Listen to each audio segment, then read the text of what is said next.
تاریخ مرتب کرتی ہے دیوانوں کی روداد یہاں، کوہسار یہاں دب جاتے ہیں، طوفان یہاں رک جاتے ہیں، کوہسار یہاں دب جاتے ہیں، طوفان یہاں رک جاتے ہیں، اس کاخ فقیری کے آگے شاہوں کے محل جھک جاتے ہیں۔ بات فاروق صاحب نے یہاں سے شروع کی تھی اور یہاں تک پہنچے کہ مہکتا رہتا ہے دل کا جہان بیٹی سے، زمانے بھر میں بڑھی ہے شان بیٹی سے، مہکتا رہتا ہے دل کا جہان بیٹی سے۔ ضروری یہ نہیں کہ بیٹوں سے نام روشن ہو، ضروری یہ نہیں کہ بیٹوں سے نام روشن ہو، میرے نبی کا چلا خاندان بیٹی سے۔ ماشاءاللہ جناب فاروق دلکش صاحب نے جو زندہ دلی پیدا کی ہے مجلس میں، لیکن اس بات کا خیال رکھا جائے کہ ہم جس محفل میں بیٹھے ہوئے ہیں اس محفل کے بڑے آداب بھی ہیں۔ یہ بزم نبی ہے، یہاں پلکوں کا جھپکنا بھی بے ادبی ہے، اس لیے اس کا خیال ضروری ہے۔ اور آئیے اب آپ ہمارے بیچ ہندوستان کا ایک مایہ ناز خطیب، بڑے عالم دین تشریف رکھتے ہیں۔ میں حضرت والا سے پہلے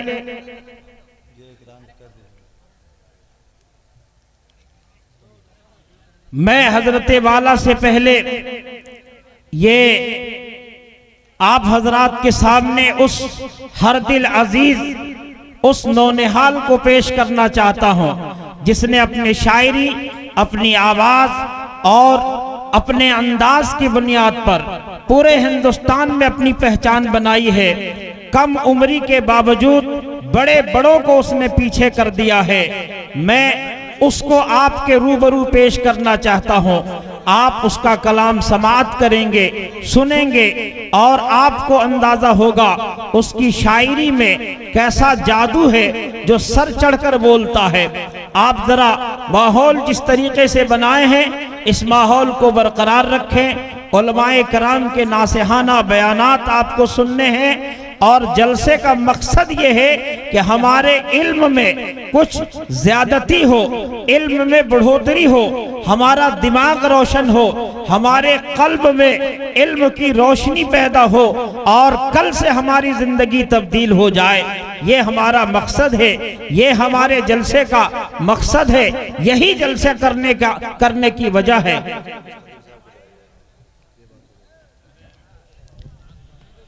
اس لیے میرے دوستو آپ حضرات خاموشی کے ساتھ بیٹھے رہیں، وقت تیزی کے ساتھ بڑھ رہا ہے۔ میں آپ حضرات سے گزارش یہ کر رہا ہوں کہ آپ حضرات سنجیدگی بنائے رکھیں اور یہ جو آنے جانے کا سلسلہ ہے اس کو بند کریں۔ اب گوش پر آواز ہو جائیے۔ ہندوستان کے اس مایہ ناز خطیب کو آپ کے روبرو پیش کرنا چاہتا ہوں جن کی گھن گرج اور جن کی پرجوش تقریروں نے ایوان باطل میں زلزلہ برپا کیا ہے۔ میں ہندوستان کے اس خطیب کو آپ کے حضور پیش کرنا چاہتا ہوں جو اپنے وقت کا بے مثال خطیب ہے، جو مایہ ناز مدرس ہے، بے مثال ادیب ہے۔ میری مراد مدرسہ خادم الاسلام ہاپوڑ یو پی کے استاد حدیث حضرت مولانا مفتی مستقیم صاحب القاسمی مدد ذلہ العالی ہیں۔ حضرت والا کے خطاب کے بعد آپ فوراً جناب عدنان پرتاپ گڑھی سے شاعری سماعت کریں گے۔ میں حضرت والا کو سے گزارش کر رہا ہوں کہ میرے مولا میرے احساس کو میرا قاضی کر دے، میرے مولا میرے احساس کو میرا قاضی کر دے، فیصلہ جو بھی ہو منت کشے ماضی کر دے۔ اے خدا بس ایک جھلک ہی کے لیے بیکل ہوں، اے خدا بس ایک جھلک ہی کے لیے بیکل ہوں، اپنے محبوب کو میرے لیے راضی کر دے۔ حضرت والا تشریف لائیں اور اپنے خطاب سے ہم تمام سامعین کو مستفید ہونے کا موقع فراہم کریں۔ لله نحمده ونستعينه ونستغفره ونؤمن به ونتوكل عليه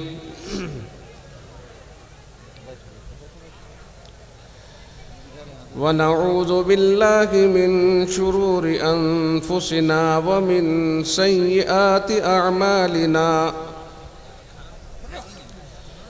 من يهده الله فلا مضل له ومن يضلله فلا هادي له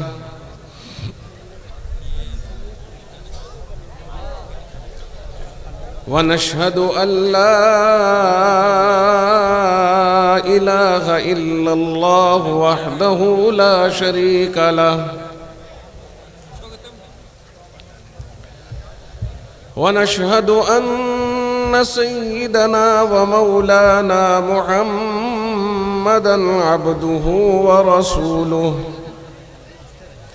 وصلى الله تعالى على خير خلقه محمد وآله وأصحابه وسلم تسليما كثيرا كثيرا أما بعد أعوذ بالله من الشيطان الرجيم بسم الله الرحمن الرحيم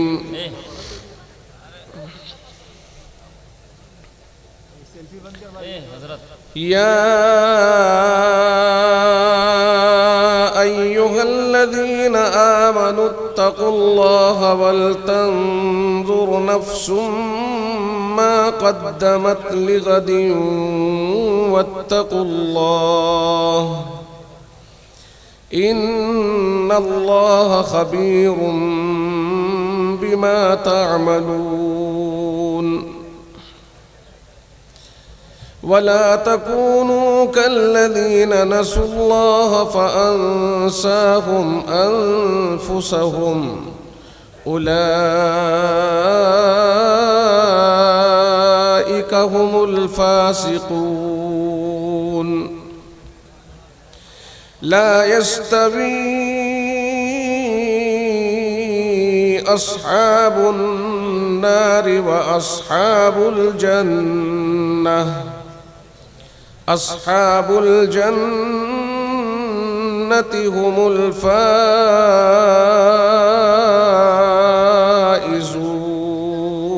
الفائزون صدق الله مولانا العظيم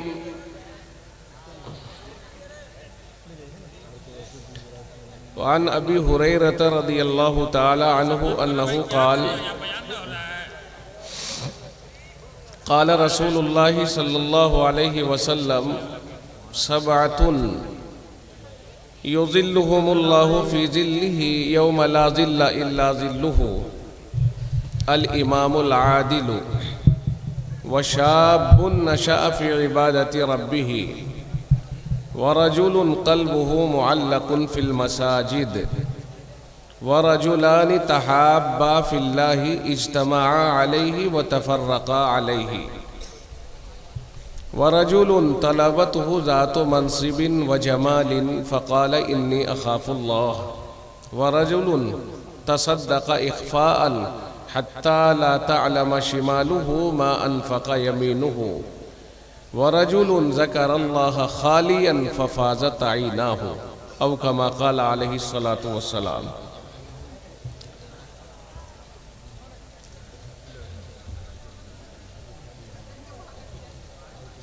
نہیں اسے ڈالنا پہ جیب میں یہ دے دو جیب میں ڈالنا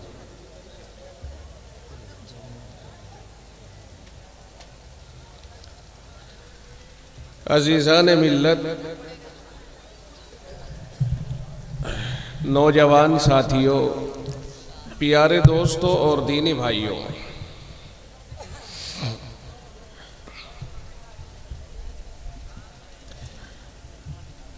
بہت کم ایسے پرجوش اجلاس دیکھنے کو ملتے ہیں جو آج اس لوسنگنا کے اندر ملا. جلسے بہت کرتے ہیں, جلسوں میں بہت جانا ہوتا ہے, لیکن اتنا جوش اور اتنا جذبہ جو یہاں نظر آ رہا ہے وہ بہت کم نظر آتا ہے.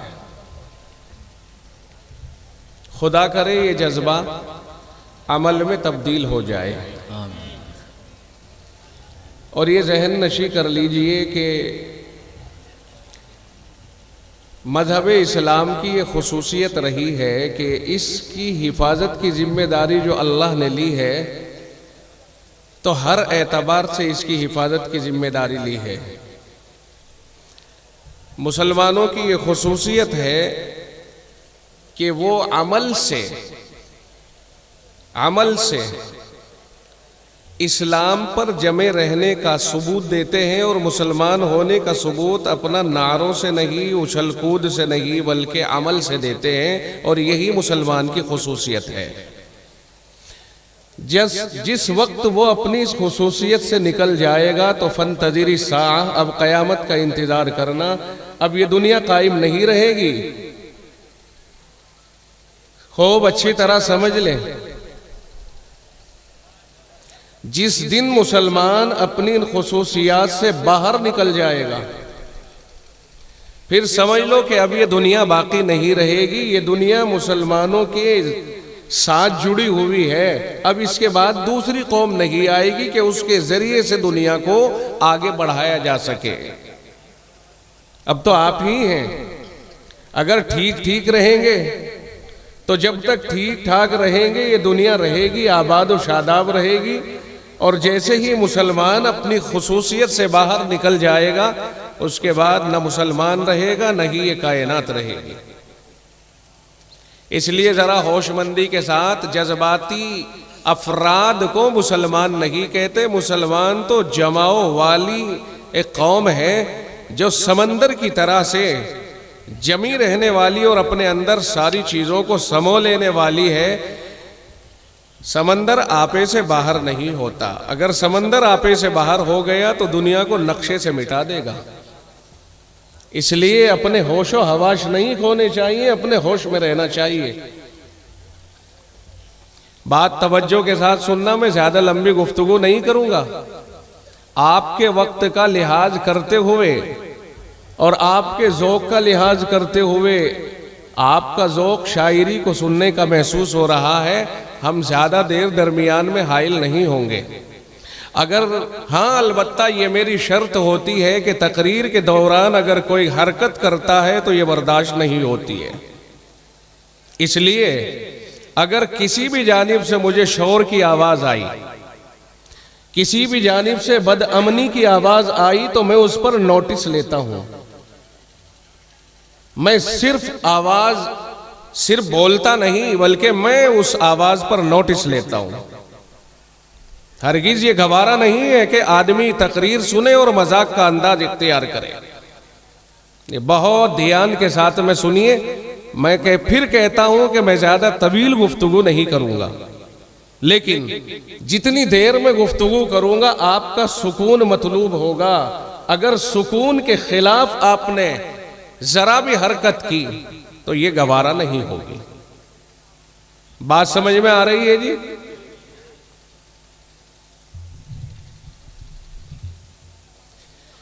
قرآن کریم کی ایک آیت، ایک کیا 3 آیتیں تھی جہاں تک بھی بولا جائے، اور ایک حدیث پاک میں نے آپ تک پہنچائی ہے۔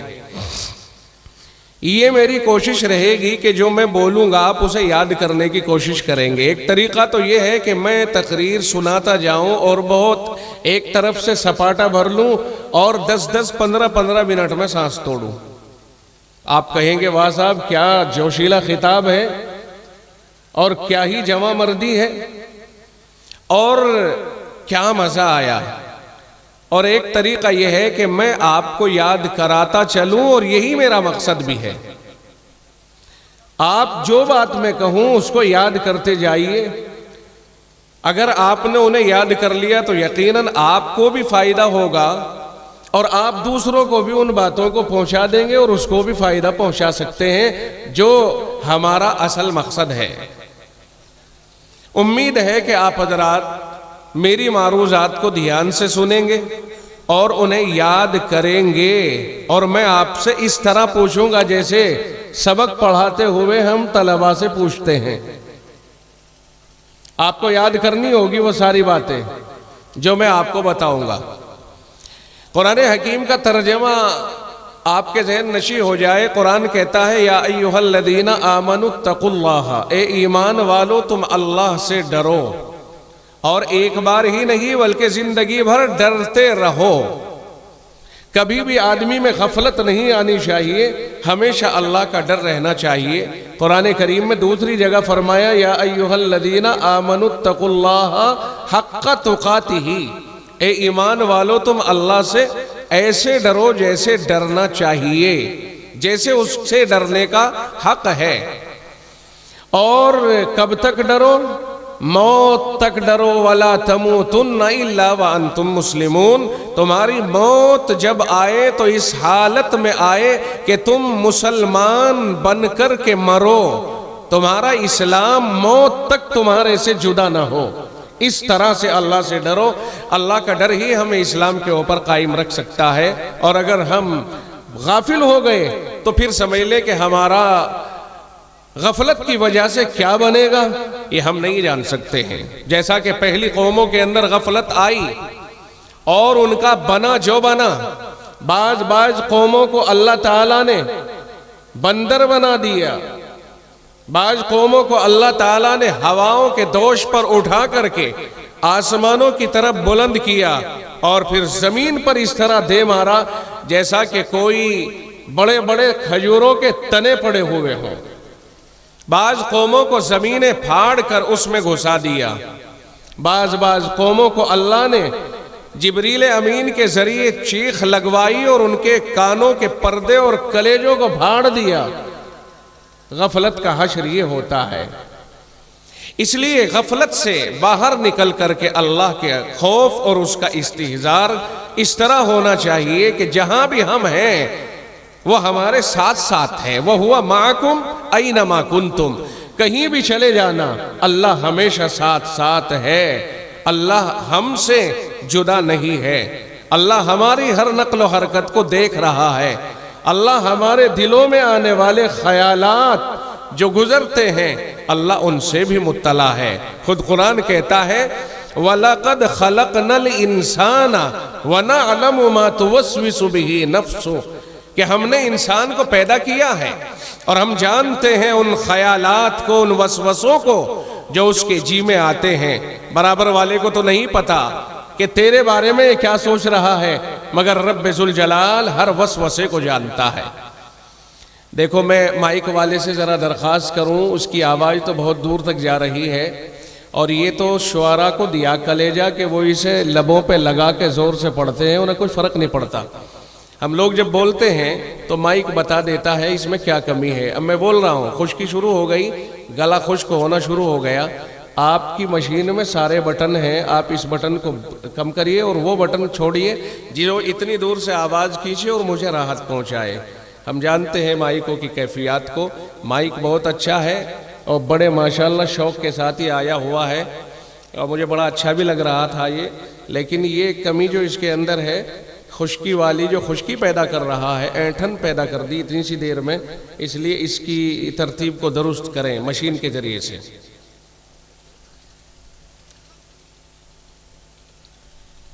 ورنہ پھر میں ہر 2 منٹ کے بعد میں پانی کی گھونٹ بھروں گا، میری عادت نہیں۔ آپ میں سے شاید کسی کو پتہ بھی نہیں کہ میں نے زندگی میں کبھی دوران تقریر پانی نہیں پیا، اور آج مجھے لگ رہا ہے کہ مجھے پانی پینا پڑے گا۔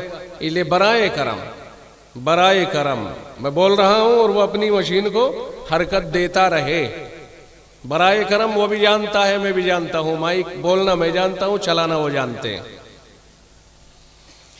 اچھا صاحب، تو بات کیا چل رہی تھی؟ دیکھیے آ گیا ماشاءاللہ لائن پہ۔ ہاں کرو، ٹھیک کرو، میں دعا دوں گا تیرے مائک کو بھی اور تجھے بھی، اللہ تیری بھی زندگی بچائے اور تیرے مائک کو بھی ہمیشہ کبھی خراب نہ ہونے دے، ایسی دعا دوں گا۔ بات سمجھ رہے ہو جی کیا بات چل رہی تھی؟ جہاں کہیں بھی ہم ہوں اللہ ہمارے ساتھ ساتھ ہے، یہ تصور تو رہے گا نا ہر ایک کے ذہن میں۔ ہم کہیں بھی چلے جائیں، کہیں بھی چھپ جائیں، اللہ ہمارے ساتھ ساتھ ہے۔ تو اس طرح اللہ سے ڈریں کہ جیسے اس سے ڈرنا چاہیے۔ جب ڈر لگے گا تو فجر کی نماز میں اٹھا جائے گا یا نہیں، یہ بتا دیجئے آپ، سیدھے اٹھا جائے گا نا؟ ساری رات آپ جلسہ سن لینا، آپ جب تک نہیں سو سکتے جب تک فجر نہ پڑھ لیں، یا اگر سو گئے تو آپ کو ایسا لگے گا جیسا کہ کسی نے مجھے اٹھایا ہو، اور جیسے ہی آپ کی آنکھیں کھلیں گی فوراً آپ اٹھ کر کے نماز کے بارے میں پہلے سوچیں گے۔ یہ جب ہوگا جب اللہ کا ڈر ہمارے اندر ہوگا، اور اگر ڈر نہیں ہے، اٹھانے والا اٹھا رہا ہے اور ہم یہ کہیں گے بھئی یار چھوڑ دے، میں دیر سے سویا تھا، سو لینے دے، بعد میں پڑھ لوں گا۔ اس لیے ہمیں اللہ کا ڈر ہمیشہ اپنے اندر رہنا چاہیے۔ اور پھر اللہ نے فرمایا وَلْتَنْظُرْ نَفْسٌ مَّا قَدَّمَتْ لِغَدٍ۔ توجہ رہیں اور یاد کرتے چلنا، میں نے کہا تھا یاد کرانے کی بات کر رہا ہوں میں۔ وَلْتَنْظُرْ، اور ہر آدمی کو اس بات پر غور کرتے رہنا چاہیے۔ وَلْتَنْظُرْ نَفْسٌ، ہر آدمی کو اس بات کے اوپر غور و فکر کرتے رہنا چاہیے، اور یہ ہمیشہ سوچتے رہنا چاہیے کہ تجھے مرنا ہے۔ بولیے موت آئے گی کہ نہیں آئے گی؟ کوئی ہے ایسا بہادر جو یہ کہے کہ نہیں مرنا نہیں ہے؟ اور دیکھیے ہم آئے تھے، ہمیں پتہ نہیں کہ ہم آئیں گے، لیکن ہمیں اللہ نے بھیجا ہے، بلائے گا بھی وہ۔ آئے ہیں تنہا، پورا خاندان ایک بار نہیں آیا، بلکہ الگ الگ اکٹھے ہو گئے اور خاندان بن گیا۔ آنے میں تنہا، رہنے میں مشترک، رہیں گے ایک ساتھ، اور مریں گے تو تنہا جائیں گے، قبر میں تنہا پڑیں گے، اٹھیں گے تنہا، حساب اکیلے کو دینا ہوگا۔ وَلْتَنْظُرْ نَفْسٌ مَّا قَدَّمَتْ لِغَدٍ، حساب و کتاب کے دن کے لیے کیا اعمال کر کے پہلے ہی بھیج رہا ہے، کیونکہ ہمارے پاس فرشتے ہیں اور وہ ہمارے اعمال کو لکھ رہے ہیں۔ ہم نے کب کیا کیا لکھ لیا، احصاہ اللہ ونسوہ، اللہ نے لکھ لیا ہے، محفوظ کر لیا، اور ہم بھول گئے کرنے کے بعد۔ آدمی بھول گیا، لوگ بھول گئے کیا کیا تھا ہم نے 10 سال پہلے، لیکن رب نہیں بھولا، اور پورا نظام مرتب ہے۔ جس دن قیامت کا دن ہوگا اس دن مختلف احوال سے انسان کو یاد دلایا جائے گا۔ ایک تو یہ ہے اقرا کتابک کفا بنفسک اليوم علیک حسیبا، نامہ عمل جو تیار ہوگا، ہمارا جو پورا رجسٹر تیار ہو رہا ہے کارکردگی کا، ہم نے کیا کیا ہے کیا نہیں کیا ہے، اس کو ہر آدمی کو پڑھنے کے لیے علم دے دیا جائے گا کہ لیجئے خود پڑھیے، آج اپنا حساب لینے کے لیے تو خود کافی ہے، تو نے کیا کیا اور کیا نہیں کیا ہے۔ ہر آدمی جان لے گا کہ میں نے کب کیا کیا تھا، یاد آ جائے گا، خود یاد آ جائے گا، اور ڈرے گا کب کب آئے گا۔ لیکن اب ہو کیا رہا ہے، اسی طرح فرشتے لے کے حاضر ہوں گے، مولا کریم یہ ہم نے اس کا تیار کیا ہے نامہ عمل، اور اللہ خود جانتا ہی ہے۔ اور پھر اس کے علاوہ پوری کائنات کیمرہ ہے اللہ کا، پوری کائنات سیٹلائٹ ہے اللہ کی، کوئی ایک لمحہ، ایک حرکت تنہائیوں کی ہے یا محفلوں کی ہے، کوئی ایک حرکت بھی ہماری ایسی نہیں ہے کہ جو حرکت ہماری غائب ہو جائے وہ حاضر، بلکہ اللہ زمین کے اس حصے کو بھی گواہ بنا دے گا ہمارے خلاف، وہ حصہ جہاں ہم نے کوئی غلطی کی ہوگی وہ بھی گواہی دے رہا ہوگا۔ آسمان سے لے کے زمین تک سارا ماحول انسان کی ریکارڈنگ کر رہا ہے۔ آپ نہیں سمجھ رہے ہو؟ آپ کو یقین نہیں آ رہا؟ آپ کو یقین آ رہا ہے کہ نہیں آ رہا ہے؟ پورا ماحول ریکارڈنگ کر رہا ہے۔ 50 سال پہلے جو ہمارے بڑے گزرے ہیں، اگر ان سے یہ بتا دیا جاتا کہ ایسا بھی ہوگا کہ ہمارے پاس ایک چھوٹی سی مشین ہوگی اور ہم اس میں ایک ایپ لوڈ کریں گے، اس پہ ہم انگلی لگائیں گے اور جہاں ہمیں جانا ہوگا وہ ہمیں وہیں پہنچا دے گا وہ ایپ، اور تنہا ہم اس جگہ جا سکتے ہیں جہاں کبھی ہم نے سوچا بھی نہیں ہوگا۔ آج میپ کے ذریعے سے آپ وہاں پہنچ جاتے ہو کہ نہیں پہنچ جاتے ہو؟ اگر انسانوں کا میپ اتنا طاقتور ہے کہ وہ آپ کو ایک گاؤں کے اندر اس گھر پہ پہنچا سکتا ہے جہاں آپ کو جانا ہے، جہاں آپ کی طلب ہے، تو رب ذوالجلال نے کائنات کا یہ میپ جو تیار کیا ہے، قیامت کے دن بتائے گا کہ کس نے کیا کیا ہے۔